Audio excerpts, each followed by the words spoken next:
ایک انگریز سائنسدان پاکستان کی سیر کو آیا۔ جاتے وقت اس نے ایک دکان پر جلیبی بنتی دیکھی۔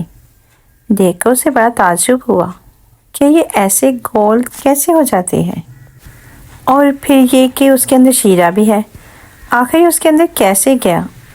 اس نے 1 کلو جلیبی پیک کروائی اور ساتھ لے کر اپنے ملک پہنچا۔ اپنے ملک پہنچ کر وہ جلیبی لے کر اپنی لیبارٹری پہنچا اور اپنے سینئر سائنسدان کو دکھایا کہ اس پر ریسرچ کریں کہ آخر جلیبی کے اندر شیرہ کیسے آیا۔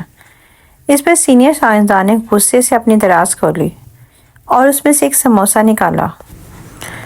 نکال کر اسے دکھاتے ہوئے کہا، میں 5 سالوں سے اس سموسے پر ریسرچ کر رہا ہوں کہ اس کے اندر آلو کیسے آیا اور ابھی تک پتہ نہیں لگا پایا، اور تو ایک نئی پریشانی لے آیا۔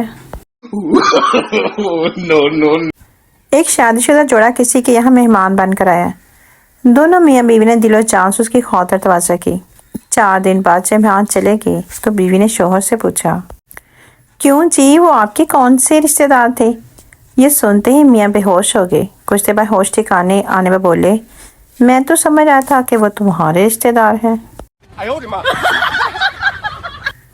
عورت اپنے شوہر کی قبر پر روتے ہوئے بولی، چھوٹا بچہ اسکول کے نئے جوتے مانگ رہا ہے، بیٹی نے موبائل فون کی فرمائش کر دی ہے، میرے پاس خود اپنے کپڑے پرانے ہو گئے ہیں، میں کیا کروں؟ قبر سے گھٹی گھٹی آواز آئی، مر گیا ہوں میں، سعودیہ نہیں گیا۔